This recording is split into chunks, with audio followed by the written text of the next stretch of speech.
Enjoying this cigar, man. Yeah, it's a good cigar. Thank you. You're welcome. Thank you for the cigar. Mm-hmm. It's tasty. It is. And it's complemented by my iced coffee. It goes well together. Mm-hmm. It goes really well together. I'm enjoying a gift I posted on Instagram.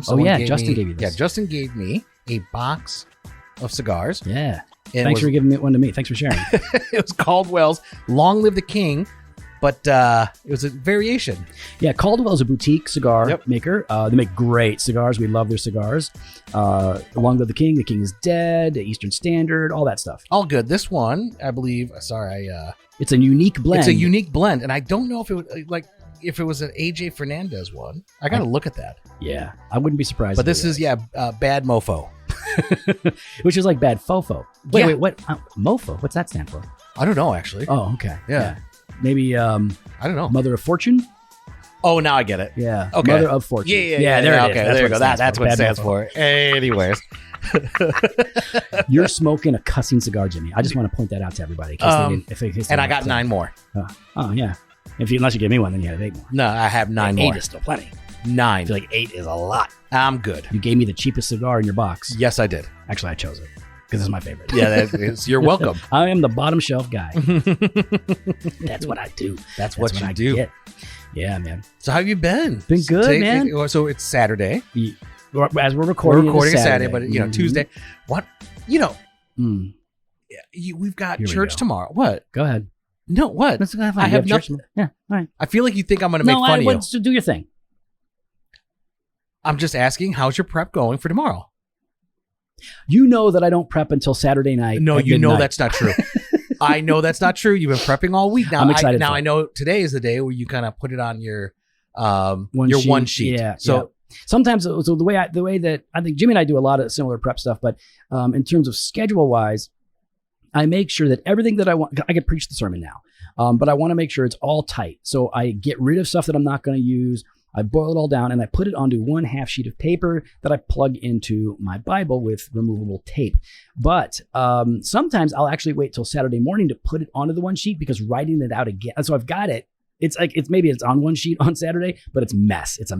It looks like your notes. Yeah. So I do that Friday. Yeah. And that way, then I go back Saturday, and that's when I clean it up. Yeah. So your notes are still a mess on Saturday. They're illegible. No, they're horrible. No, I can read them. Yeah. Nobody else can. Doesn't matter. Yeah. Okay. So they're not the ones preaching it. But I like to rewrite it on Sunday morning because it just reinforces it. It's just like if I rewrite it all out again. Oh, I see how you. So I'd be too stressed. No, because I could preach it. I could preach it now. No, I know. I'd be too stressed to redo it Sunday morning. Is your hand shaking? Yeah. Get the shakes? I get the shakes. Yeah. That's why you only preach like once a quarter. Yeah. No, you're preaching more than that. I know, but I'm good with that. No, I would enjoy it. I'm back up in February. Revelation is awesome, and our people are loving it. They are, and we're just getting into it, and it's nice because you get to ease into Revelation, because you start off with like the beginning, and there's some vision. So wait, you start in the beginning. Is that really where? Well, that's where we start. That's where we start? Some people just jump into the middle. Okay, we're not going to Tarantino this, start at the end and work our way backwards? No, that's great for movies. Mm-hmm. And you can do that with sermons. Yeah. You've Tarantino'd yes, I have. A message or two. Yep. But no, we're going through. But what I mean is like in starting in the beginning, you're eased into some of the imagery and the vision, and you get to go through these 7 letters to the churches in Asia, right? Mm-hmm. Asia Minor.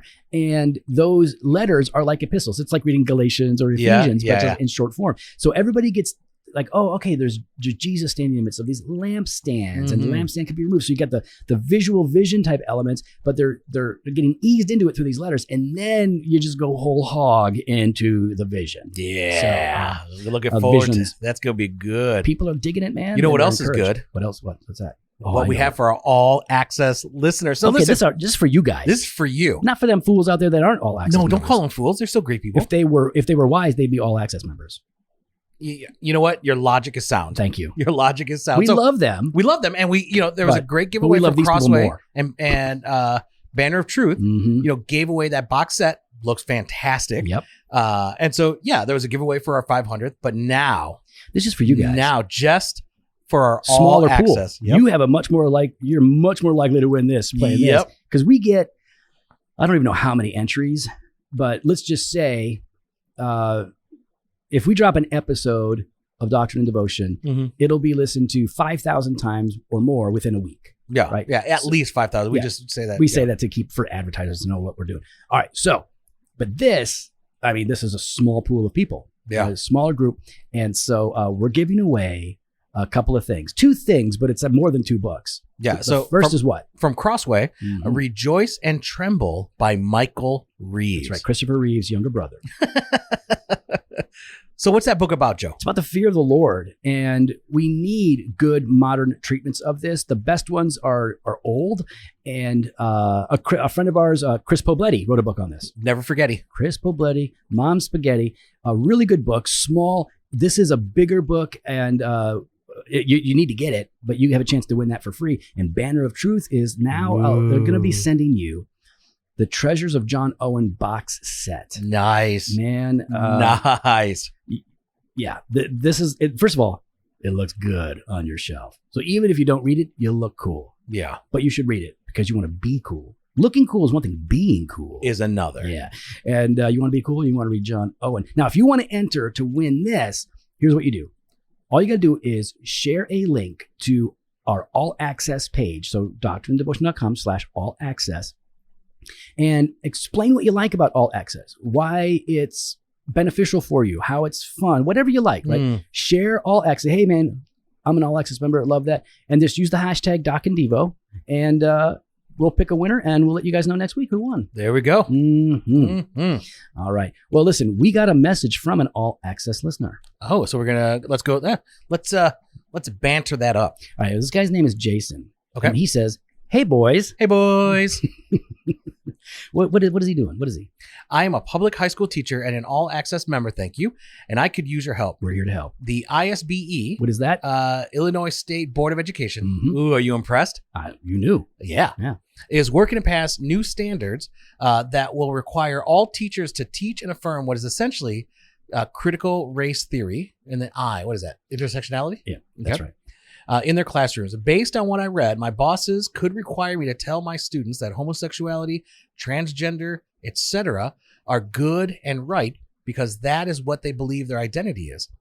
Obviously, I would never do this as a follower of Jesus, and I could see a situation where that would cost me my job. Yeah. I was wondering if you guys could do a podcast, special or Banter of Truth, to talk about this because 1, I would like your opinions on whether I'm making too much of this or if I am appropriately concerned, and 2, to get the word out about these standards so Illinois residents who don't want this can have the knowledge to speak out. I'm a teacher and just found out about this today, and February 16th is the day that we're making a final decision on this. I love you guys in your ministry, both at Redeemer Fellowship. I listened through the Luke series you guys did, and D&D, Banter of Truth. You have encouraged me in my walk with Christ and brought joyful mirth to my life with your awesome shenanigans. That's very nice.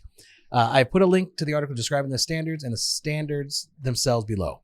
Yeah. And man, thank you, Jason. That's very nice. Thank you for sharing this. And we'll talk about like our history and current practice ourselves. But let's just back up a little bit. This whole debate about whether or not Christians should be sending their kids to public schools is not new.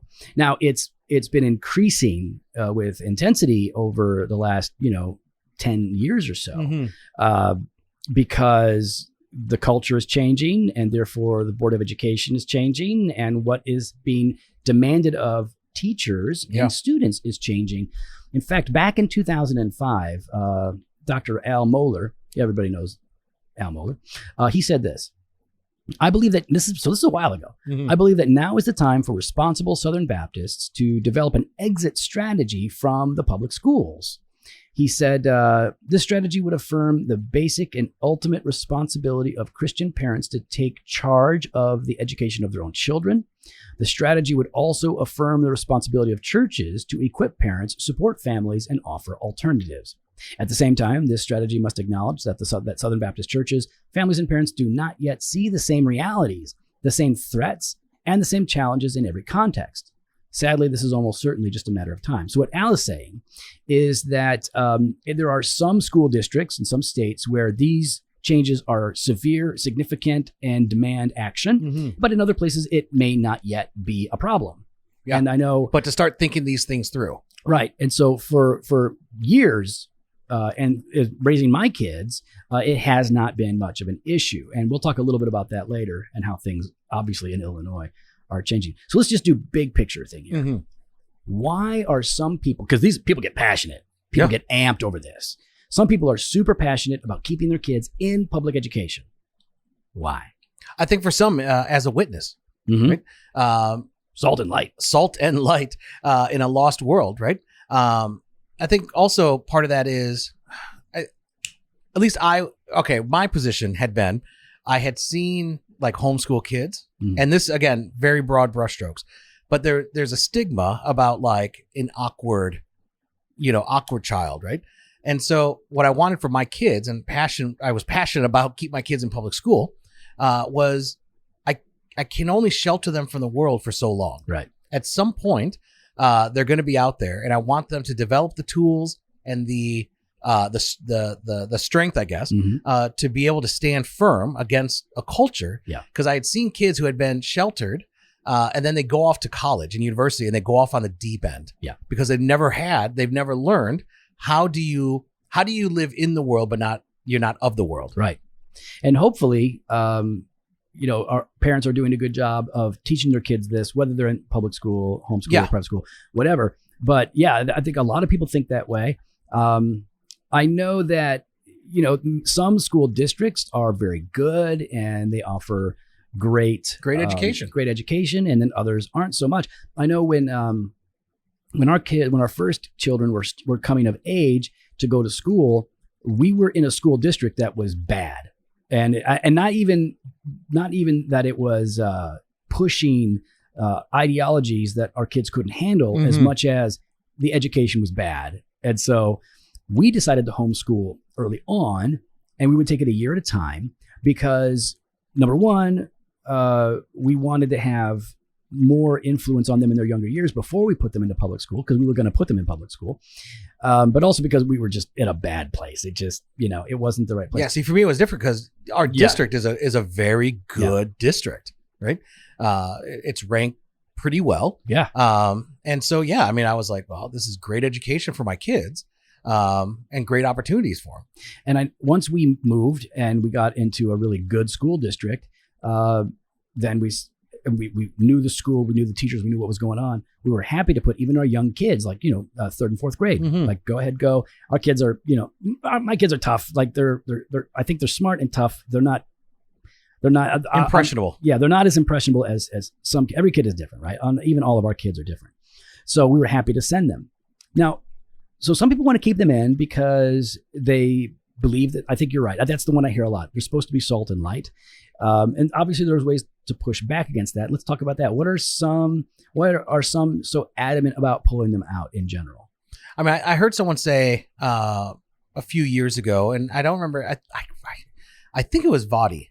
I think it was Vadi that said it. Or Vodi. Vadi said something like, you send your kids, you send your kids to be taught by Caesar. Then how do you not expect them to come out as Romans? Yeah. Right. Like, there is indoctrination. Yeah. That happens. And so they're adamant about pulling them out because we have a culture that's increasingly anti-Christian. Yeah. That's increasingly anti-scripture and anti-gospel. And our kids are impressionable at a young age. Right. And they're hearing that, and they're being asked to make decisions on these matters. Yeah. Away from their parents and being influenced by their teachers and their peers, and being told what you're hearing at home. I mean, essentially they're being told that's wrong. Yeah. This is what's right. Be right. And they're there for what, 7 hours a day? Yeah. That's a long time. And so, Caesar's teaching your kids, how could you not expect them to come out as Romans? And then for you, I mean, if you're a Christian and you are sending your kids to a public school, the argument against this is you're going to have to spend a whole lot of time unpacking and then undoing not all, but much of what they're being fed in that public institution. So it's not just that, they're going to hear some bad things, because you really got to look at your kids. What can my kids handle, and what's being taught, and, what is the risk factor? There's always a risk factor. And so, I mean, we were blessed. Like, so our kids are no longer in public school, but we were blessed that for the couple years that Cohen was there, his teachers were believers. That's nice. And we didn't know that. Like, it was not like we, but apparently, like, she picked up on the vibes from Cohen, because Cohen would just say, yeah, we got church. Sunday school was great. Yeah. And he would just talk to his friends and he would just say it. And so she got the vibes, and we would get messages of like, hey, this happened today. Like, this was said, or this, you might like talk to him just about that. Like, not that he was negative or nothing like about him, but it was more like others were saying this, and I could tell he was a little confused because they were going in a worldly sense, these kids, and maybe talk to your child to help, like, because they understood, like, you weren't there to hear what was being taught or what was being said. So make sure you follow up with them from a scriptural basis. Yeah, totally. And that's a risk on that teacher's part to do that. Yeah. You got to be super careful as a teacher. Yeah. Again, the state is increasingly hostile. It was such a grace of God for us, Yeah, we actually sent Catherine to a Christian school when we were in that bad school district. She got to high school, and our thoughts were, listen, if we feel they're ready, we're going to send them into public school, especially if it's a good school. Catherine hit high school, and we think they're ready by then for sure. And so Catherine went to a Christian high school, and she loved it. She made friends. Everything was great. Then we moved, got to this better school district, and the Christian schools out here we could not afford, not by any stretch of the imagination. They're much more expensive. And so we sent her. That's why I had to go to Naperville. Yeah. Even more expensive. I know. So we sent her to the public school, which is a great school. It's a very good school. But she made no friends. She's a very quiet kid. Yeah. Made no friends. And because in a Christian school, people tend to reach out to each other a bit more than they oftentimes will at a public school. And after that, she's like, hey, you know what? Can I just be homeschooled for the rest of my high school stuff? Because this is, and we said, absolutely, that's fine. And we put our younger two in a public school. That and they did well. They thrived. Kids are well liked. They're getting a good education. But we decided to pull them back out for a couple of reasons. One, we began to hear about some of this. And again, I'm not freaking out because it's not passed yet, but you got to pay attention because it might be passed. And then the school is going to be pushing, a very particular ideology.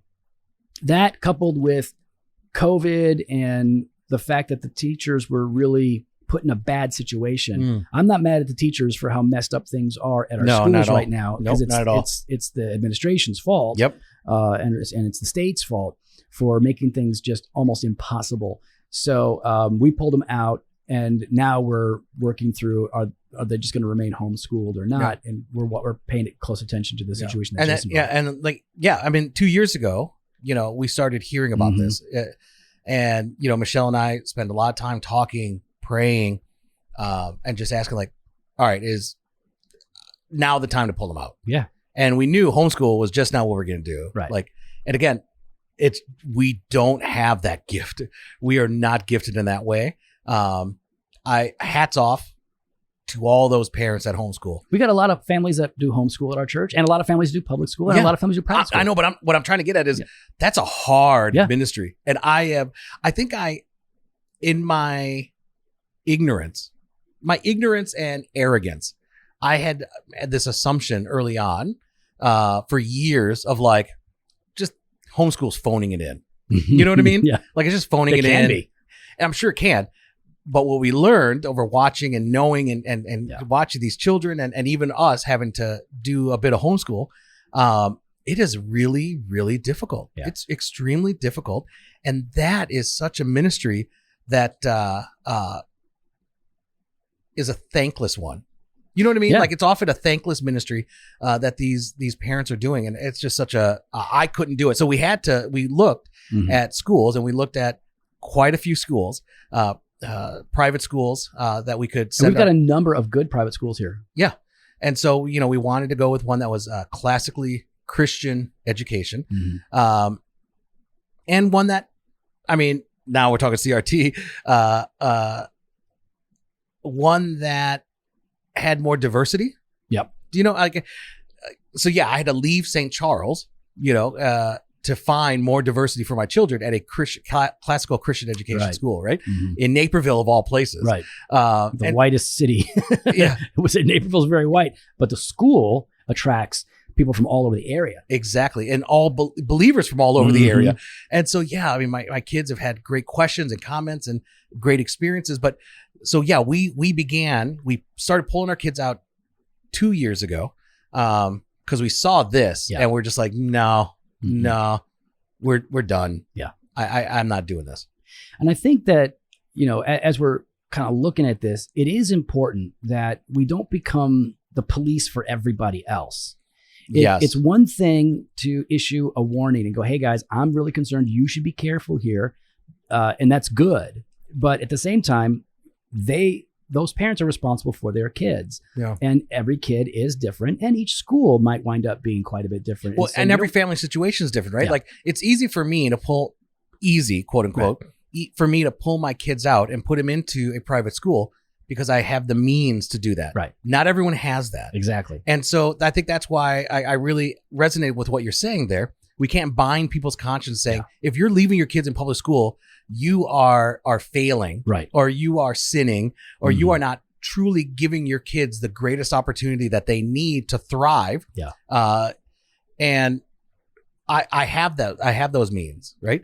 And so, we saw the CRT stuff happening. We were getting, the homosexuality thing. Like we were getting the vibe that this is the direction things are going. And Cohen's class was 30 something students. Yeah. And we always thought like, man, he's a bright kid. And he is. I'm not going to pretend like, I'm not going to say he's not bright. But when he got into a class of 8, we really began to see the shortcomings of his public school education. Yeah. Right. Because then that's not on the teachers. You have 30 something kids. You can only give so much attention. And the curriculum, standardized testing, all that stuff. When you have 7 to 8 kids, it's much easier to now pinpoint, his shortcomings and to address those issues. And so, yeah, early on, he's struggling. He's still, we're working through some things. But yeah, we just found that a smaller school classroom really helps him. You get the benefit of smaller classes. He can't hide. Yeah. Benefit of the smaller classes. Also, like one of the reasons we decided to homeschool, especially early on, was because we really don't like the model of education in America. Jen's from Germany. And the kids spend far less time in school during the day and have far less homework at night than they do here. And their education system is better. Yeah. We really like it. I really think it ought to be more like a college or collegiate structure where, when a kid goes to school for 8 hours and then they've got 4 hours of homework, I think that's a mismanagement of time in terms of training the kids. Now, that's not something that you can just change in a government funded public school, but these private schools they can tailor, they got smaller classes and like the trivium, right, of the classical model is, I think, a really, really good basis. And so, yeah, I think make sure, like you said, not everybody can afford it. Like sometimes both parents work. Sometimes it's one parent. They can't homeschool their kid. No. What are they going to do? So we got to find ways to be supportive, to help. And then, of course, there are schools that do scholarships. So like you can always apply to that. Like all of the Christian schools out here that I've talked to and preached at for their chapels, they all offer scholarships where they'll pay either most to all. So some kids that can't afford it can get in. But we do need to be, I think, patient and sensitive with each other. But we do need to be sensitive to what's being taught in our schools. And that brings us back to what Jason is saying. So Jason has a question here, Jimmy. He says, let me find it. Okay. Am I making too much of this? Or am I appropriately concerned?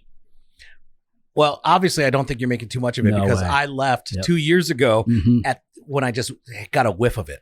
And how hard for him? He's a teacher. Yeah. His livelihood is on the line here. Yeah. Oh. So I don't say this lightly, right? Like I don't say this lightly because this has ramifications for you. Yeah. Right. And your employment and your you might be married and you got children. Like this impacts your family. Yeah. And I don't know if you're married with kids, but I'm just, I got 10 kids.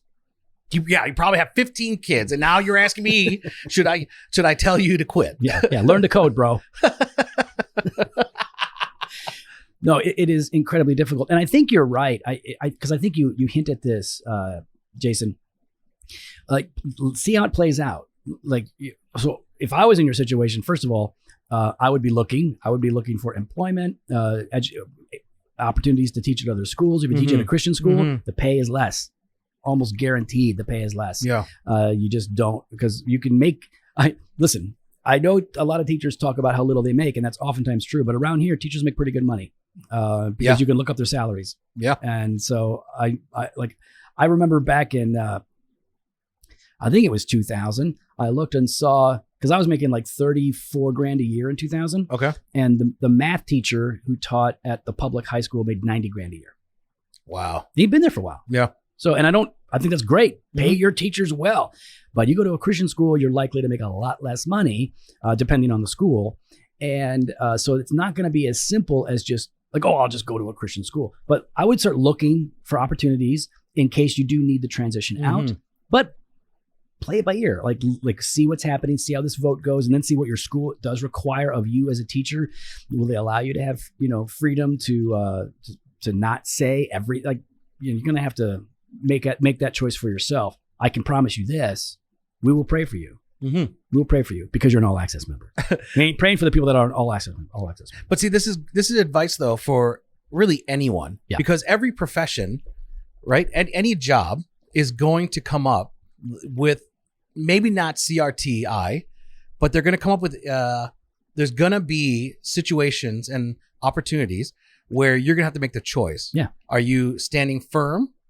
Or are you compromising? Yeah. Like, I mean, even in for me, in business, in the corporate world, I'm constantly having to work through how I handle a situation. Yeah.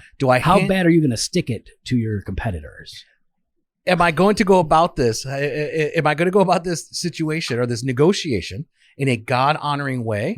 Or am I going to compromise my beliefs on fair trade, being fair and just, but not, not making a profit for your company at the same, and not tipping the scales of justice in such a way where I am,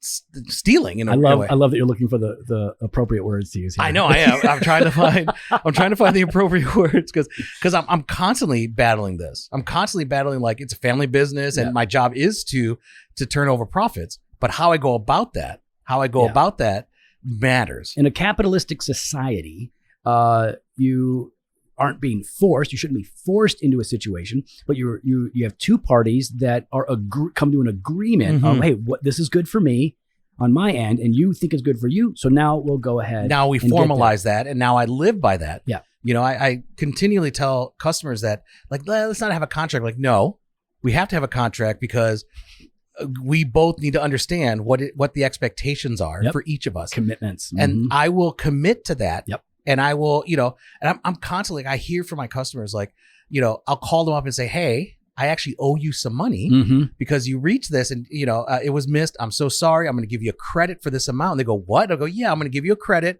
You can put it towards your future orders because I was billing you at X rate when it should have been Y. And this is our agreement. I'm honoring that. I'm so sorry. Yeah. It was an oversight, was not on purpose. I was not trying to take from you that which was yours. I think that's a part of why your company is successful, because it's a big corporation. You do a lot of business, even internationally. But I've seen you, and I hear of how the company runs. You guys do hard business. Like, and you play hardball, right? Like, it's you can't exist in that market and not be intense and serious. I'm a lion, not a sheep. Yeah, that's right. but you're fair, and I think you act in righteousness. Like you don't want anybody to try and take advantage of you, and you're not looking to take advantage of somebody else. If by that we mean put them in a situation where they are really getting an unfair exchange. Well, yeah, and like in 2020, everything went down, right? And so, I've got contracts where if you don't reach a certain quota, I have the right right. to do certain things Mhm. and be compensated Yeah. for that. And so, I had one customer that was really struggling, and they're like, well, I go, listen, I want you to know that I can exercise that right, but I refuse to exercise that right in this situation because you were acting in good faith. Mhm. And that's the whole point of it. Yeah. If you were not acting in good faith, I would exercise that right. You get dinged. Yeah, you get dinged, but you were acting in good faith, and this situation was out of your hands. Yeah. And I'm not going to penalize you Mhm. and Or penalize you. Yeah. No, penalize you for that. And so, because the relationship here matters to me, and how we conduct ourselves matters. And I mean, the individual was floored by it that I refused to exercise my right to get more money out of them when it was totally out of their control. And I'm like, no, you weren't. Again, you were not. If you were acting in bad faith, I'm going to hit you, and I'm going to hit you hard. Yeah. Because it's my right. But taking care of people, it breeds loyalty. Yeah. Like, wow, you took care of me when you didn't really have to. Yeah. You chose to. I love you for that. Yeah. And I am excited about this partnership, and I want to keep this going, and I want to get the. And they've increased their business by 25% with me. So yeah, it's good. Yeah. I'm good with that. Yeah, it's just good business. So yeah, Jason, man, you're in a bad way. So speak up, be a voice for truth, exercise that prophetic voice. Mm-hmm. But yeah, you're in a hard way. We will be praying. Let us know. Let us know how things roll out for you, and we want to hear because we want you to flourish as you follow God in your vocation. Mm. All right, Jimmy, I had something I wanted to throw at you. All right. So I was talking to a pastor recently. Okay. And we were talking about how, sort of coaching them through, like, how do you interact with people in this situation versus that situation? Okay. And they were looking for advice on how to think and respond well in different situations, because they found themselves, in this situation, I'm fine. But over here in this situation, I sort of freeze up and I don't know what to do. Okay. So So as far as I know, this just came off the top of my head. All right. And you probably read it somewhere. I probably read it somewhere else. You probably read it, and now you don't remember. So I'm taking credit for this. So no. Here's how you say it. Okay. Yeah. Someone once said. I don't know that that's true. Well, no, you just said it. No, it might be you. Someone once said, and it could have been you. It could have been someone else. Who knows? Yeah, I'm just going to say, so this came to my head. Someone once said. And I said this to him. Because someone once said. Not before me. And so I said, listen, you got to think about yourself as a pastor. And this applies to all kinds of ministry contexts, not just pastors. But I think of ourselves as pastors. Most of the time, we are like general practitioners. We're doctors, family doctors, right? And so there's ongoing checkups and things that happen that doctors do. And as a pastor who is a general practitioner, I'm thinking like, okay, this is when you're preaching, you're teaching, you're praying, you're doing your visitation, you're talking to people. It's the ongoing normal rhythms of pastoral ministry. Okay. And that's what most pastors are comfortable with. They're trained in that. Yeah.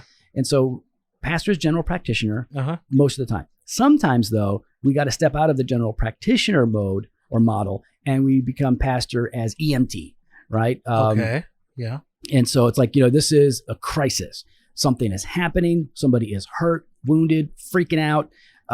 And so this is not, the guy in a nice white coat, just kind of chilling. Like, you're rolling up in the ambulance and somebody is on the ground, and now you've got to assess the damage. Yeah. You've got to diagnose critical problems, and you've got to step in and make quick decisions to get them to safety. Yeah. So think like all kinds. I don't need to pinpoint a particular example, but we step into that sometimes. Yeah. Right. Okay. And third, I can guess this one because I think I know where this is from. Continue. So, okay, good. There's no way all three of these are from something. Well, is the third? Hold on. Is the third one pastor a surgeon? Yeah, because I told you earlier.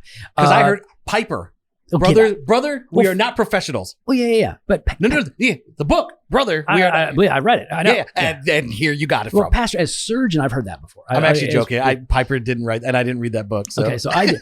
But and sometimes we have to do the work of a surgeon, which is intense, focused, very specific ministry and activity and care for people that may not be like the crisis just happened and we got to get them to safety. Now it's like, how do we begin to put them back together in a very intense and personal, oftentimes private way? So I was thinking about this, like pastor, and again, this could have come from somebody else. No, I really general practitioner, EMT, surgeon. Is that, you think that is true? Do you think that those are three ways in which pastors do need to function? Yeah. I'm trying to think if I would add anything to that, but no, absolutely. I mean, so why don't we go through those three? Okay. Because I think, I want to expand on those three. So general practitioner.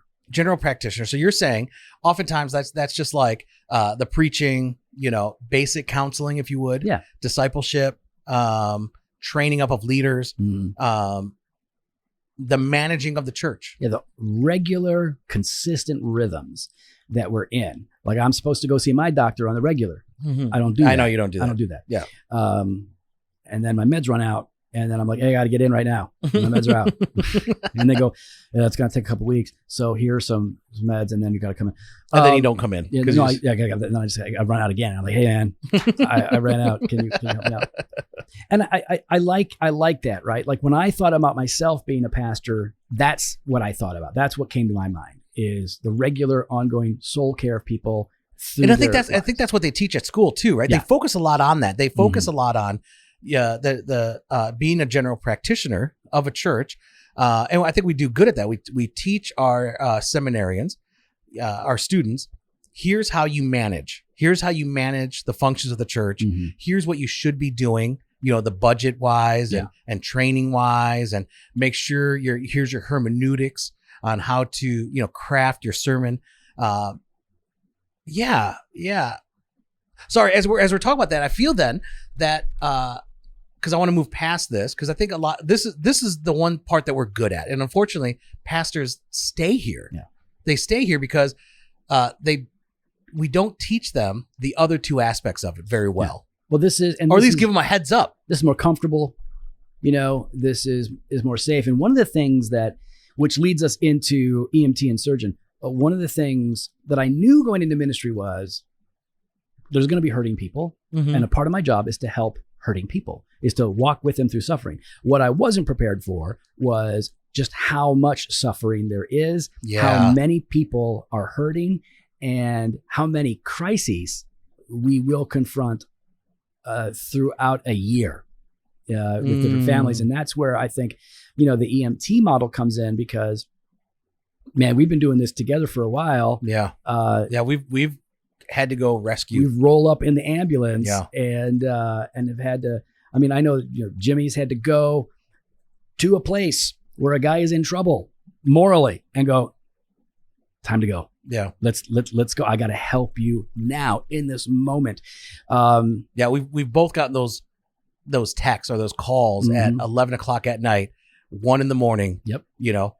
Whether from an individual, like the actual person needing help, or the spouse saying, "Yep, help, please help. I don't know what's happening. I can't find the individual. And I know which bars to go check." Right, and it's, we're talking. This is when you get the call.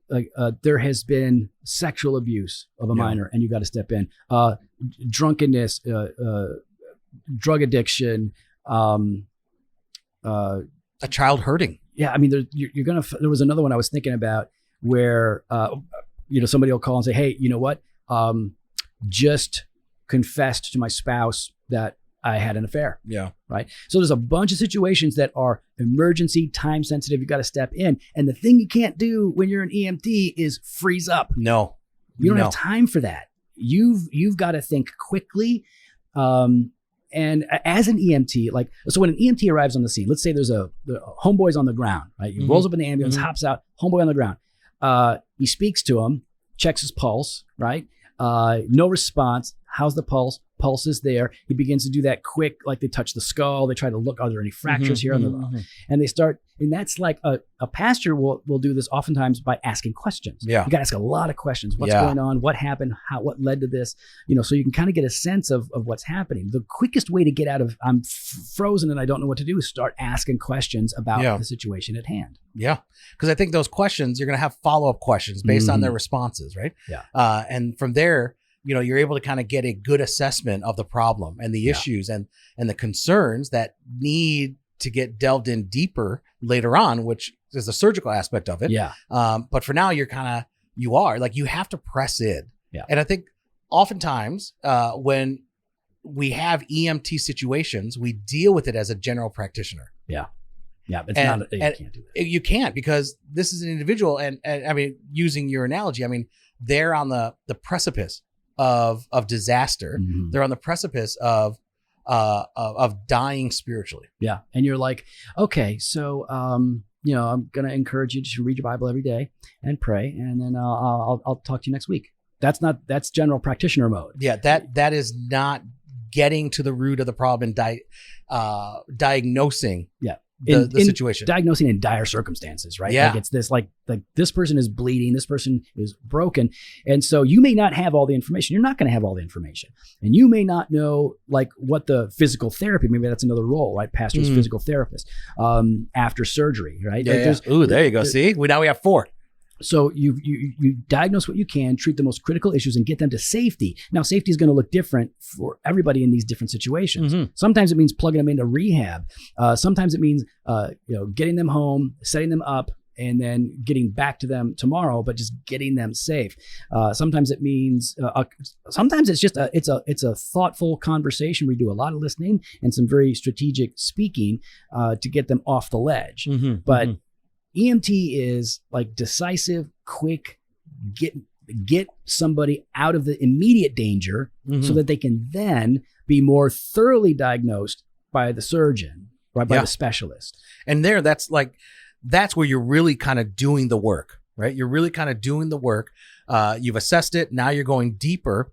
And that's where it's painful for the individual as well. Yeah. Because you're confronting some sin in their life. Yeah. Right? You're confronting some problems that are going on, and you're walking with them through it. And it's with pinpoint accuracy. Yeah. It's no longer this general sense. Right. You've now, assessed the sin in their life, and now you're hitting that sin hard. Right. And you're confronting them for that. And you're saying, you're pointing to the gospel and you're pointing to Christ, and you're saying, this is so much better. And this is what you're called to. Right. Let go of that sin now. And if it's not sin, it might be that they were sinned against, right? Sin's always involved in some way. Yeah. Even if it's just sin, a sinful creation, so that somebody's having a mental health crisis, right? Sin's always connected to it in one way or another. But the surgeon, here's the thing. Christians do, pastors in particular, they can be general practitioners, like, hey man, all right, this person's healthy, this person's sick. Okay, but what we need to do is we need to go deeper than that to say, like, okay, here are the specific problems, and you can't just go, oh, the gospel is the answer. Well, it is, but how does the gospel and all of the truth of God specifically apply to their specific problems? Because some people are proud and arrogant and stubborn, and they need the law to first break them before they can be reset with the gospel, right? Before they can be healed up. And other people are so wounded, they're so broken, they just need the life-giving support of the gospel. They're prepared for it, they're ready. But you got to figure that out, because you can do that surgery for people, and hopefully you'll have a team of surgeons. Hopefully you're not just flying solo here. You got a team of surgeons. Hopefully it's not Mo, Larry, and Curly in the surgery room. We've all seen those episodes. I do love the Three Stooges. Yeah, they're great. But then we just kind of mentioned pastor as physical therapist. I think that's really important. I love that. So my mom, pastor post-op. So my mom, God rest her soul, she's with Jesus right now. She had knee replacement surgery. She had both of her knees replaced. Good doctors, did the work, boom, boom, all set up. But she would not do her physical therapy. And the physical therapist came, and they said, you got to do this, and you got to do this every week, because if you don't, those knees are going to lock up, and you'll be completely useless. And she refused to do anything. And they said, okay, well, there's nothing we can do here for you at this point. You're on your own. And she was wheelchair bound for the rest of her life. Even though she had the EMT stuff, she had the surgery, and in this case, it wasn't the medical staff not doing their job. It's that she was refusing to do her exercises and all of that stuff. But it still pushes the point. Whereas after surgery, you do have to follow up with physical therapy. And this is an area where I have failed in the past. I remember a family years and years ago. It was actually at a different church, but years ago, a family got into big trouble. So I stepped out of general practitioner mode into EMT. Boom. And I think I did a pretty good job. EMT. I EMT'd that sucker. And I said the right things. I did the right things. But I don't even know that I ever made it to the role of surgeon. And I definitely didn't make it to the role of physical therapist by walking with them through the ongoing rehab that they need to get whole again. Yeah. I sort of and for different reasons, right? Part of me was saying like, well, I don't want to make them uncomfortable. I know it's awkward for them and I think things are going well. So I'm just going to back away because I like to be left alone, which isn't good. Yeah. So we assume they probably want to be left alone. Yeah. And they didn't. In fact, they came to me years later and they said, we needed you. We needed you for that rehab and you kind of like left us. And so a learning moment, right? I had to repent and apologize for that. So Pastor, I'm going to add that. Yeah, no, I think that's really good. And as we're reflecting on it, I think personally, this part to me is the most frustrating. Yeah. Right? Mm-hmm. Like, I think I'm okay. I'm all right. Now, I'm not made it sound arrogant, right? Like, I do think I do well at the GP, the EMT, the surgeon. But I get frustrated when like you're trying to help someone and you're saying, like, using your mom as an example, right? They're not doing the work. Yeah. And you see, like, we're going to be right back at this. Mm-hmm. We're going to be right back at this if you just do it. So like my dad has had a couple stents put in, because he eats like a beast. Okay. And his arteries get all clogged up. Yeah. So I've taken him. They go, we got to have to put the stent in there, which means I got to put a thing in there to open up the vein so blood gets through. And then, so he's in, and then when he goes out, you know what he wants? A cheeseburger. Fast food. Okay. He's like, all right, let's go hit up Burger King. I want a Whopper. I'm like, all right, Dad. Tell my dad he can't have a Whopper. But yeah, listen, if you're in ministry, you're going to experience that, whether you're leading a small group or just involved in other Christians doing ministry together, and you're responsible. You're going to find people, you're going to help them, you'll rescue them, you'll get them on the right path, and then they are just not going to do the work to stay healthy, and they'll go right back, and they're going to need another stent. And then they blame you. They can, yeah. If they're people in a bad way, yeah, they don't look at themselves, they tend to look at you. Yeah. So again, I said that this is one of the most frustrating, but it's also one of the most joyful moments when you see someone as they've fully recovered. I don't even know who you're thinking about right now. Yeah. Like you see them fully recover and you're like, praise God. Awesome. Look at praise that. God for running what he has with done. Them new knees. Yeah. Look at that. Yeah. Instead of just shuffling along. Not even. Wheeling along. Come on, Mom. Oh my gosh, you're heavy, girl. I gotta carry you everywhere. I gotta do all this stuff. Mom, just bend your knee and do the exercises. He's like, I don't want to. Fine, let me just watch my shows. I'm like, yeah, great. So that means I gotta do your stuff. Yeah, but you know what? What's that? God forgives and restores. Yeah, and I was talking with a pastor recently and saying how it's an amazing, undeserved opportunity and gift that God would allow us to be pastors, but it's really hard. Yeah. You know what I mean? People say like, if you love what you do, you'll never work a day in your life. Yeah. It's the dumbest thing. Yeah. It's hard work. I love the work. Yeah. But it is hard. Yeah, you're going to work hard if you love it. If you really love it, you're going to pour yourself into it. So yeah, it's hard work. It's really hard work, but it is something that God empowers us to do. So I'm grateful that we get to do this, especially at the church we get to do it, because we just happen to be at the greatest church. That's right. in North America. Okay. Well, we'd love to hear your thoughts. You can follow us online on Instagram, Twitter at Doc and Devo, or on Facebook /Doctrine and Devotion. You can head to the website, drdevotion.com. There you can contact us. You can sign up for the email blast. You go to the store, jofostore.com, and grab some gear.